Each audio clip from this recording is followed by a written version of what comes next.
বাংলাদেশের ছোট পর্দার একজন জনপ্রিয় অভিনেত্রী। এছাড়াও তিনি একজন পুরস্কারপ্রাপ্ত নৃত্যশিল্পী, যিনি সিনেমা পাড়ায় ভাবনা নামে পরিচিত।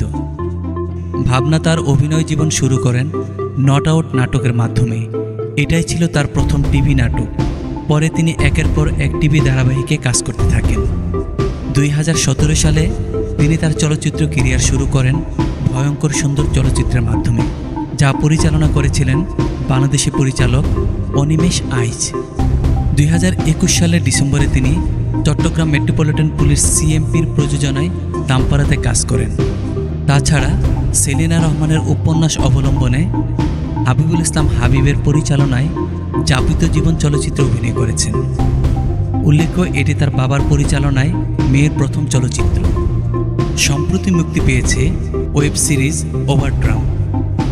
ভাবনা অভিনীত ওয়েব সিরিজ ওভারট্রাম্পের জন্য ট্রাপ film music and drama award 2024-এর জন্য মনোনীত হয়েছেন। পুরস্কার পেয়ে তিনি পরিচালক সহ সবাইকে ধন্যবাদ জানিয়েছেন।